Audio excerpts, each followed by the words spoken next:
అందరికీ నమస్తే, శుభోదయం, good morning. Today date on May 16, 2025. Time at 9:32 AM. ఈరోజు సరస్వతి నమస్తభ్యం, సరస్వతి మాత దేవి పూజా మహోత్సవాలు మే 16, 2025 సంవత్సరం జరుగుతున్న సందర్భంగా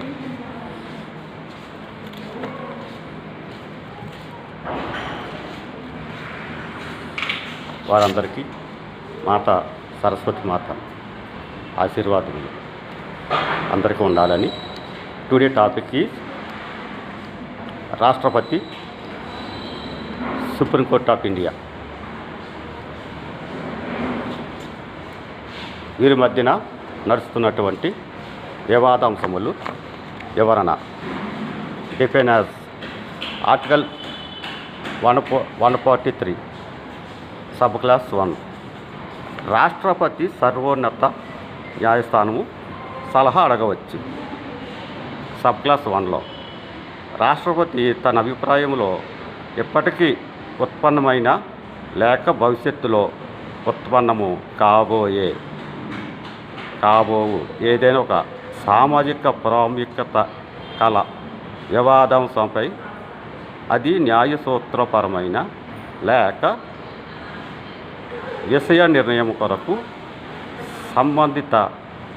సంబంధించినటువంటి సర్వోన్నత న్యాయస్థానము సలహా అవసరమని భావించినప్పుడు అట్టి అంశములను ప్రశ్నల రూపంలో సర్వోత్తర న్యాయస్థానము పంపినచో ఆ న్యాయస్థానము తత్సంబంధ పార్టీల వ్యక్తుల వాదనలను విని తమ అభిప్రాయమును రాష్ట్రపతికి అందజేయవలెను.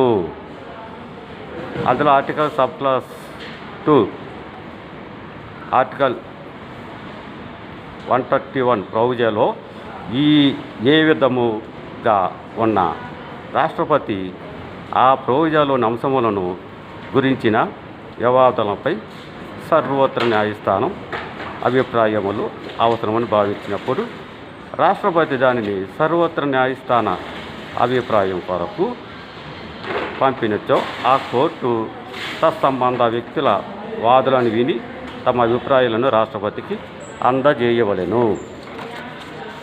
అలాగే అండర్ ఆర్టికల్ 200 బిల్లుల అనుమతి శాసనసభ శాసన మండలి ఉన్నచో ఉభయ సభలో ఆమోదించబడిన బిల్లులు గవర్నరు సమ్మతి కొరకు పంపవలను. గవర్నర్ సమ్మతించినతో తన సమ్మతింపక నిలుపుదల చేసినతో నిలుపుదలను ఒకవేళ రాష్ట్రపతి సమ్మతికి నివేదించుతున్న ఎడల ఆ విషయమును గవర్నర్ ప్రకటించవలెను. సమ్మతి నిలుప చేసినచో ఆ బిల్లును శాసనసభకు పునర్విచారణ చేయమని కోరుతూ ఒక సందేశము పంపవలను. ఆ సందేశంలో గవర్నరు పునర్విచారణాంశమును మరియు అవసరమని భావించే మార్పులను సూచించవలను. గవర్నర్ సందేశానుసారం రాష్ట్ర శాసనసభ మరొకసారి చర్చను జరిపి గవర్నర్ సూచించిన మార్పులను అంగీకరిస్తే బిల్లులో వాటిని చేర్చి గవర్నర్ సందేశమును తిరస్కరించిన ఎడల ఆ బిల్లు యథాతథంగా రాష్ట్ర శాసనసభకు తిరిగి బిల్లును పంపిన దానికి గవర్నర్ విధిగా సమ్మతి ఇవ్వవలను. సో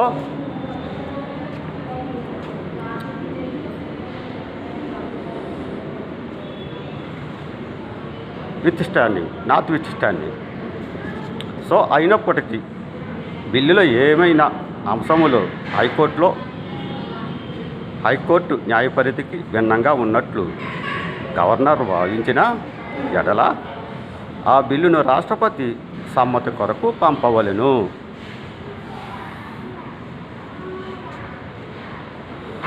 ఆర్టికల్ 201 రాష్ట్రపతి ఆమోదం కొరకు బిల్లులు నిలుపు చేయుట. సో ఇటువంటి మీమాంస as a pivotal in constitution of the law procedure వచ్చినప్పుడు బిల్లులు పాస్ చేయడానికి రాష్ట్రపతికి సుప్రీంకోర్టు కాల పరిమితులు నిర్దేశించవచ్చునా అనే పాయింట్ ఆఫ్ ఇష్యూ మీద రాష్ట్రపతి అయినా గవర్నర్ అయినా రాజ్యాంగం యొక్క ఆర్టికల్స్కి విధేయులై లోబడి ప్రజా ప్రయోజన విధానంలో ప్రజల సంక్షేమం అభివృద్ధి విధానంలో సరైన బిల్లులు వస్తే వాటిపై instant bill 3 months, longer bill 6 months. అదే ఎమర్జెన్సీ బిల్లు అయితే నో టైమ్స్. అట్లా ఎమర్జెన్సీ బిల్లులు కూడా వస్తాయి, దానికి టైమ్స్ ఉండవు. సో టైం అనేది ఉన్నది, time is there, whatever it may be. Time should provide, time should format, time should consideration, time should consideration. So అందువల్ల ప్రొక్రాస్టినేట్ అవుతుంది కాబట్టి దానికి సంబంధించినటువంటి ఇప్పుడు చెప్పిన ఆర్టికల్లో under article 143 sub clause 1 under article 200 విధానంలో చెప్పబడింది. సో ఈ యొక్క బిల్లులు పాస్ దానికి సంబంధించిన టైం లైన్స్ నిర్దేశించబడి ఉన్నది. రాష్ట్రపతి వారు అటార్నీ జనరల్కి అడగవచ్చు, లేకుంటే సుప్రీంకోర్టు కొలీజియం వారిని కూడా అడగవచ్చు సలహా.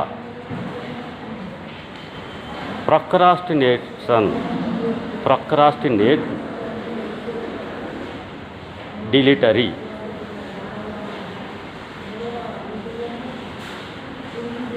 ఏ పనికైనా, ఏ కార్యక్రమానికైనా, ఏ కార్యానికైనా భారత ప్రజాస్వామ్య ఎన్నిక విధానంలో అసెంబ్లీ, శాసనమండలి, పార్లమెంట్లు బిల్లులు చేసి వాటిని యాక్ట్ గెజిట్ కొరకు గవర్నర్కు, రాష్ట్రపతికి పంపుతాయి. మరి రాజ్యాంగం అందరు ఆర్టికల్ ఇప్పుడు చెప్పినట్టు 6 నెలల సమయం, లాంగర్ టైం, ఇన్స్టంట్ 3 months, ఎమర్జెన్సీకి నో టైం. అప్పుడు మరి ఎవరు అడగాలి? టైము కాలపరిమితి ఎవరు అడగాలి? ఆ కాలము గతించిన ఎడల, టైం లైన్స్ అయిపోయిన ఎడల, 3 months, 6 months టైం అయిపోయిన ఎడల ఎవరు ప్రశ్నించాలి, ఎవరు అడగాలి? రాష్ట్రపతిని కానీ, గవర్నర్ని కానీ. కొన్ని బిల్లులు అయితే అలా ప్రొక్రాస్టినేట్ చేస్తే ఆటోమేటిక్గా ఇవి యాక్ట్ గెజిట్ కూడా అయిపోతాయి. మరి కొన్ని బిల్లులు ఖచ్చితంగా టైం లైన్స్ ప్రకారంగా ఆమోదించాలి. ఆ బిల్లుల్లో ఉన్న సారాంశాలు, బిల్లులు అనేక రకమైన బిల్లులు ఉంటాయి. Finance bills, social bills, social and economical bills, development welfare bills, అనేక రకమైన బిల్లుల్లో తాత్సారం చేస్తున్నటువంటి, కాలయాపన చేస్తున్నటువంటి బిల్లులు ఎందుకని అనే దాని మీద మార్పు చేర్పు చూసుకొని ఏమైనా సవరణలు కానీ ఉంటే సవరణ చేసి మరలా బిల్లు శాసనసభ, శాసన మండలి, పార్లమెంట్ పంపిస్తే వాళ్ళు తిరిగి పునర్విచారణ చేసి బిల్లు పంపిస్తారు. ఆ రెండోసారి కూడా చూసిన ఎడల వారు ఖచ్చితంగా సంతకం చేయవలసిందే. అప్పుడు యాక్ట్ గెజిట్ అవుతుంది. తద్వారా ఈ యొక్క procrastinate as time lines according to who is the questioning, that is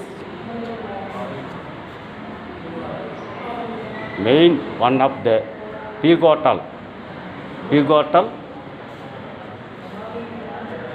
matter in a democracy country.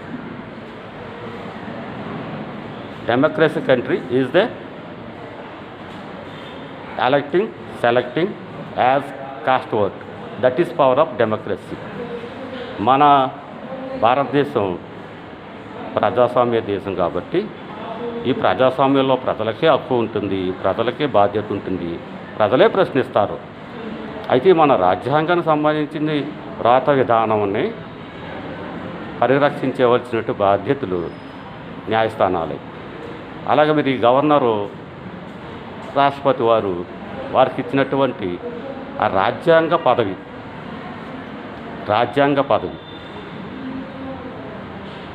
ఈ రాజ్యాంగం అంటే ప్రజాస్వామ్య రాజ్యాంగం. రాజరిక ప్రభుత్వ రాజ్యాంగాలు కావు. మన రాజ్యాంగం ప్రజాస్వామ్య రాజ్యాంగం. ప్రజలు ఓట్లు వేసి అధికారం, హోదా, పదవి ఇవ్వడం జరుగుతుంది. వాటిని కాపాడే బాధ్యత, హక్కులు కాపాడే బాధ్యత, విధులు బాధ్యతలు కాపాడే బాధ్యత న్యాయస్థానాలకు ఉంది.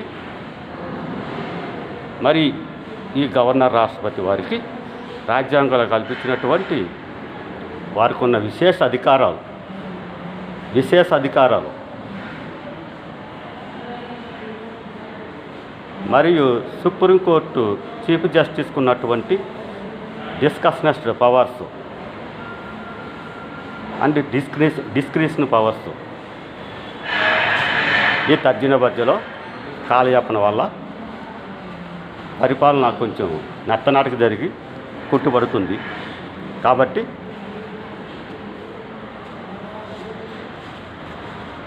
సుప్రీంకోర్టు వారు రాష్ట్రపతికి బిల్లుల యొక్క కాల పరిమితిని అడగకూడదా, ప్రశ్నించే హక్కు ఎవరికి ఉంది? మరి రాష్ట్రపతి అతను who are appointed as according to post of president of India or governor. అయితే రాష్ట్రపతి చీఫ్ జస్టిస్ ఆఫ్ ఇండియాని అపాయింట్ చేస్తుంది. అలాగే రాష్ట్రపతి గవర్నర్ని కూడా అపాయింట్ చేస్తుంది. మరి అపాయింట్ చేసినటువంటి ఆ రాష్ట్రపతిని ప్రశ్నించే హక్కు ఉందా లేదా? టైమ్ లైన్స్, కాల పరిమితులు నిర్దేశించవచ్చా సుప్రీంకోర్టు? అంటే టైము, కాల పరిమితి ఉంది. మరి ఆ ప్రొక్రాస్టినేట్ అయినప్పుడు, ఆ డెలిటర్ అయినప్పుడు అడిగే హక్కు, ప్రశ్నించే హక్కు ఎవరికి ఉంది? ప్రజాస్వామ్య విధానంలో ప్రజలకే ఉంది. ఆ ప్రజలు ఆ బిల్లు ప్రొక్రాస్టినేట్ అయినప్పుడు కోర్టులను ఆశ్రయిస్తారు హక్కులు కోసం. మరి ఆ న్యాయస్థానం ఆశ్రయించినప్పుడు, ఆ హక్కులు కాలరాస్తున్నప్పుడు, కాల యాపన జరుగుతున్నప్పుడు, కాల దోషం జరుగుతున్నప్పుడు, కాల విధానంలో ప్రత్యామ్నాయ విధానం కనపడక ఆ టైం లైన్స్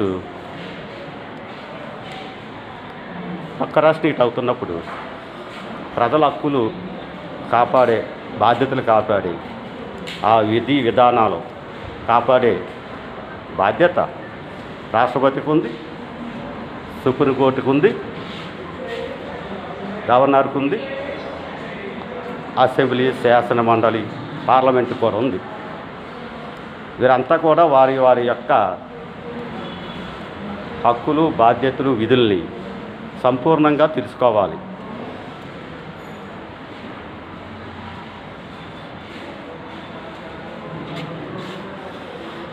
కాబట్టి సంపూర్ణ భారతదేశ ప్రజాస్వామ్య విధి విధానాల్లో ప్రస్ఫుటంగా, సుస్పష్టంగా అందరూ గుర్తెరగాలి, గుర్తించాలి.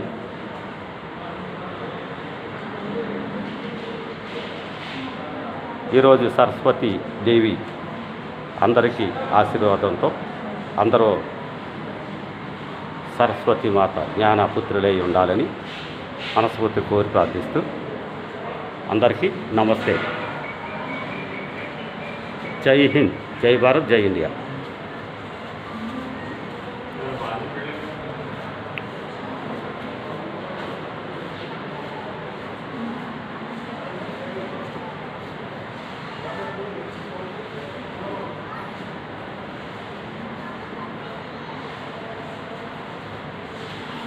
నేను మీ Kakinada Appanna, BCom LLB, law in PhD, working in government Nizamia degree college, state level institution. I was completed DOPT in service training as tailors. Time is more important. It is a pivotal of the in future of possession of basic living situation. So I am awaiting to the promotion posting orders.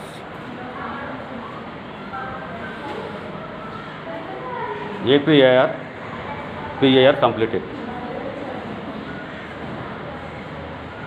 Ministry, personal training, Government of India. Thank you very much.